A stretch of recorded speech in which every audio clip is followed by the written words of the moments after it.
Hello guys and welcome back to the channel. In today's video, we'll dive into the world of spreadsheet and JavaScript.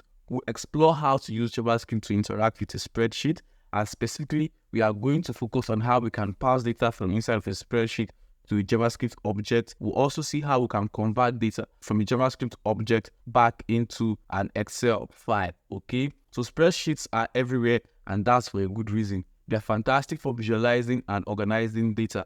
But what if you want to work with that data programmatically? So that's where JavaScript comes in, okay? And that's going to be the focus of today's video. So let me give you a quick walkthrough of the things we'll cover in this video. So the first thing we are going to look at is the project setup. We are going to set up a React application using Vite. So once we have our React project set up, we need to install a library called xlsx. This library is going to allow us to read and write to Excel files from inside of our JavaScript code, okay? The next thing we are going to do after we have our application set up is to allow our user to upload a spreadsheet file.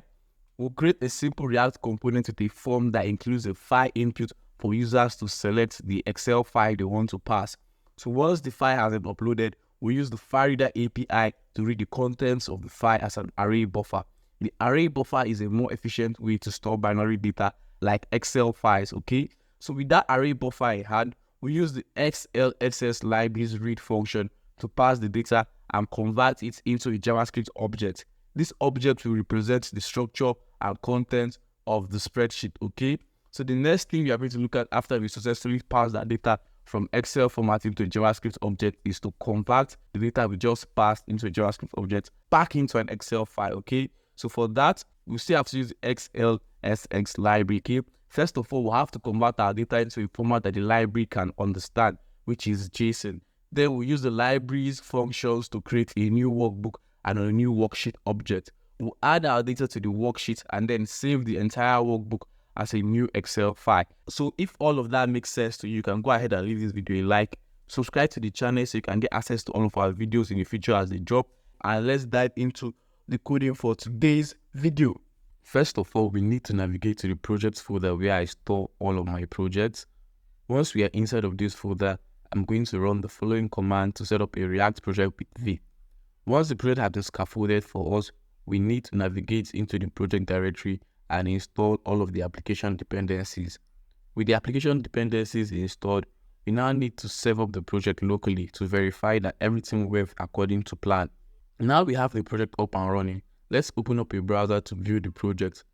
We can see the default template that comes baked in with all React and Vite projects by visiting localhost 5173. The next thing to do would be to install the xlsx library to help us with parsing Excel files. This library is going to help us with parsing Excel files. With that library installed, we will now open the project inside of VS Code and open the app.jsx file. We will delete the default code that comes with the project and just return a H1 with the text of hello world. We will serve up this project locally again to verify that the template has changed, and once we are sure of that, we will now proceed to the next phase. We need to create a new component, but first, let's create a file where we will export the component from. This file will be named uploadform.jsx. Inside of this file, we will create a component named upload form. This component is going to be a functional component. Next, we will export this component as default from this module so we can import it and use it inside of other modules.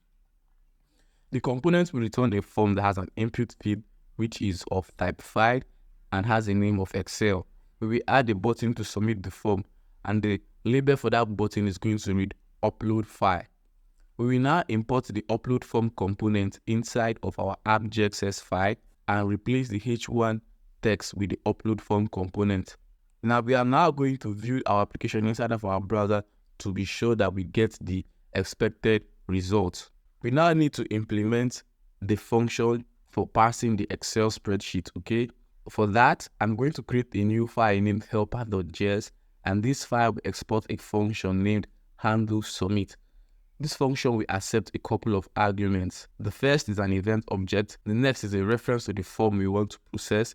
The third function is a callback function that will be fired if we successfully pass the data from the Excel sheet, while the last function is an error callback function that will be fired if there's an error while trying to parse the file. Inside of the function, we are going to call the prevent default method on the event object. Then we create a file reader object using the file reader constructor. We will destructure out the input field whose name is Excel from the form, so we can get access to the uploaded file, which we are going to store inside of another variable named file. Next, we are going to call read as array buffer method on the file reader object we just created. This function does not return any value. Instead, we are going to listen for the unload event on the file reader object to get access to the data that is returned from calling the read as array buffer method. We then set the unload function of the file reader object to be equal to an arrow function. And inside of this function, we are going to call the callback function, which is the third argument we pass to it. That is the success callback function. And we are going to pass the result of calling the read as array buffer method, which is an array buffer. Finally, we are going to set the onError event on the file reader to be equal to the error callback function we passed as the last argument to this function. Thus, if there's an error while the file reader is trying to process the file into an array buffer, this function is going to be fired. So now we are back inside the upload file component, and I've imported the useRef from React. We are going to create a formRef object by calling this useRef and passing null as the initial argument to it. We set the ref attribute on the form to be equal to the formRef object we just created. Next, we create a new function named readData, which accepts a single argument, array buffer. Inside of this function, we are going to create a new variable named workbook. This variable is the result of calling the read function, and this function we are going to import it from xlsx. We are going to get access to the first sheet inside of the workbook from inside the Excel file, okay? We are going to store this value, that is the first spreadsheet, inside of a variable named sheet. And then we are going to convert that spreadsheet into JSON format. First of all, we need to import utils from xlsx. Then we are going to call sheet to JSON method on the utils object we imported from xlsx, while passing the spreadsheet as an argument to it. And finally, we are going to console the data we get back to see what it looks like. We'll also create a handle error function to gracefully deal with any errors that comes from parsing the file. And inside of this function, we'll alert the user that there's an error, and finally, we'll log out the error to the console. We'll import the handle submit function from the helper file, and inside the onSubmit function of the form, we'll call the handle submit method and pass the appropriate arguments to it. First, the events object, next the formRef, third, the readData function, and finally, the handle error function. If we head back to our browser to test this out, I'm going to go ahead and select an Excel file I've already prepared in advance, and then I'll click on the upload file button to process the file. And you can see that we get back an array of 2 objects. And if we inspect the array, you'll see that we got 2 distinct objects that are of the same type. If we open up the Excel file, you observe that the data we get in the spreadsheet is exactly what we got inside of our application, basically with the same structure. We now need to create a component that will display the data inside of our app once it has been successfully processed. So for that, let's head back into our editor and create a new file named datatable.jsx. Inside of this file, we'll create a data table component and export it by default. This component will accept a prop, table data. Our UI for this component, we have a table, and inside of the table head, we will write some JavaScript to fetch the keys of an object inside the data array and map out the values as the header for our table. And inside the table body, we will display out the values obtained from the spreadsheet, okay? Starting with the external ID, the crowd, the thread, then the price, and the units. We will then export this file as default from this component.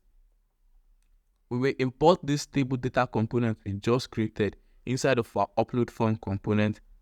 Then I'm going to go ahead and create a stateful variable, table data, which will store the processed data.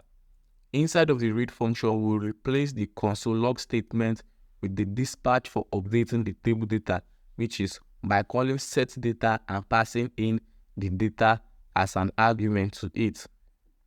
We will now check if the length of the table data is at least 1, and then we are going to show the table data component while passing in that data as a prop to it. We are going to add a button just above where we call the table data component. Later, this button will allow us to download the data back as Excel, okay? Back into our browser and see what it looks like. I'm going to select an Excel file again, and I'm going to click upload. You can now see that we get a table with the right data once it has been processed. I will add some styles to the div surrounding the table and the button, which is a bit of margin, so there's some bit of space between the table and the form. Let's go back inside of our editor, and inside of the helper file, we export a new function, download data, which accepts a single argument, which is the data we want to convert to an Excel spreadsheet. Inside the function, we will create a new worksheet by calling JSON to sheet method on the utils object, which is exported from xlsx, okay? Then we will create a new workbook by calling the book new method, which is also on the utils object. We will then append the sheets to the workbook by calling the book append sheet method, which is also on the utils object, and we pass the workbook as the first argument to it, while the worksheet we want to append will be the second argument we'll pass to it. The third argument is the name for the sheet, and finally we are going to import the write file function from xlsx. We are going to call this write file function, and the first argument we are going to pass to this function is the workbook, while the second argument is the name we want to give to this workbook, and in this instance the name is data.xlsx. We will now import this function inside of our upload form component and set the onClick handler for the download data button to be equal to the download data function, and we are going to pass in the table data as an argument to the download data function. If we try testing this again, and this time if I go ahead and click the download button, you will observe that a new spreadsheet is downloaded to our computer. And if you open it up just to observe it, you will see that it is exactly the same with the spreadsheet we uploaded. So that's going to be it for this video, guys. I hope you find it interesting and I hope you liked it. Please hit the like button. Subscribe to the channel so you can get access to all of our videos in the future as they drop. And I'm going to see you in the next one.